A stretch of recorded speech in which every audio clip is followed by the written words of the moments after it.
நீங்க Jio sim use பண்ணிட்டு இருக்கீங்க, அதுவும் ஜியோல பர்டிகுலரா 209 இல்ல 249 பிளான தான் வந்து ரீசார்ஜ் பண்ணிட்டு இருக்கேன். எனக்கு வந்து அதுதான் ரொம்ப சீப்பஸ்ட் பிளானா இருக்கு. எனக்கு அப்பப்ப நெட்டும் தேவைப்படும், அன்லிமிடெட் கால்ஸும் வேணும், மெசேஜஸும் வேணும். எனக்கு வந்து பாத்தீங்கன்னா அந்த டெய்லி 1 GB அந்த பிளானே கூட நல்லா தான் இருக்கும் அப்படின்னு சொல்லிட்டு பல பேர் இந்த பிளானை ரீசார்ஜ் பண்ணிட்டு இருந்திருப்பீங்க.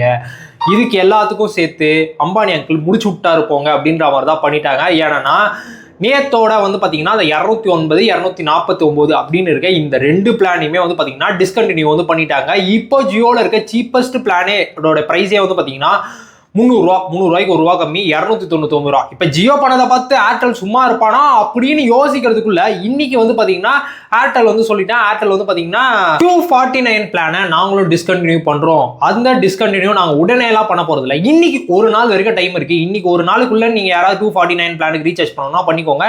நாளைக்கு ஆகஸ்ட் 20ஆம் தேதியில இருந்து அந்த பிளான் வந்து டிஸ்கண்டினியூ ஆகுது அப்படின்ற மாதிரி வந்து சொல்லியிருக்காங்க. ரொம்ப நல்லவன் இல்லை அப்படின்ற மாதிரி தான் எனக்கு வந்து இருக்கு. என்னடா பண்ணிட்டு இருக்கீங்க அப்படின்ற மாதிரி தான் இருக்கு. இப்போ விஐ இந்த விஷயத்துல இறங்குவாங்களா அப்படின்றது தெரியல. ஆனா ஏர்டெல் ஜியோ வந்து பாத்தீங்கன்னா அந்த 249 அப்படின்ற பிளானை வந்து டிஸ்கண்டினியூ வந்து பண்ணிட்டாங்க.